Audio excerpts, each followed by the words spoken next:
Hello guys, this is Arfat. I am from SVC. Today we will discuss the topic of system calls.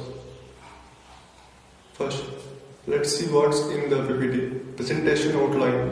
What are system calls? Scenario of system calls. How a system calls occurs. Methods of passing parameters to the OS. Categories of system calls. What are system calls? System calls provide the interface between the process and the operating system. These calls are generally available as assembly language instructions. System calls can also be made directly through HLL programs for certain systems. Unique system calls can be invoked directly from a C or C++ program. Scenario of system calls. An example of how system calls are used. Consider a simple program to copy data from one file to another file. The first input of program will be name of both files. This name can be specified depending on the design of operating system. Once the file names are obtained, the program opens an input file and creates an output file. Each of these operations require other system calls and may encounter possible error conditions. How system call occurs? System call occurs in different ways depending on the computer in use. More information is required than just the identifier of the desired system calls. The exact type and amount of information varies according to operation system and call. For instance, to get an input, we need to specify the file length of device to use as source and the address and the length of memory buffer into which the input should be read. So let's discuss the two modes in the system calls. That is user mode and kernel mode. As we know, the user mode is accessed by user and the kernel mode it is accessed directly through operating system. Kernel mode. When CPU is in kernel mode, the code being executed can access any memory address and any hardware resource. Hence, kernel mode is very privileged and powerful mode. If a program crashes in kernel mode, the entire system will be halted.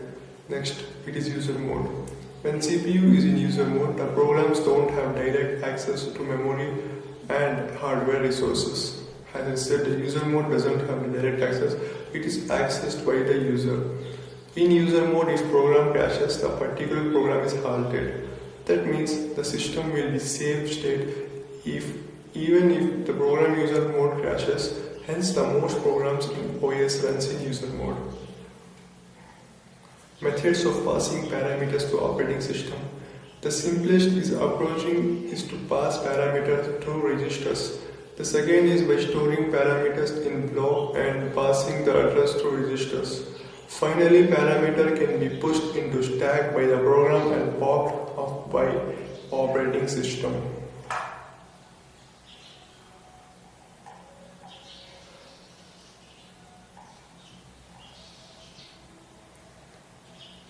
Methods of passing parameters to operating system.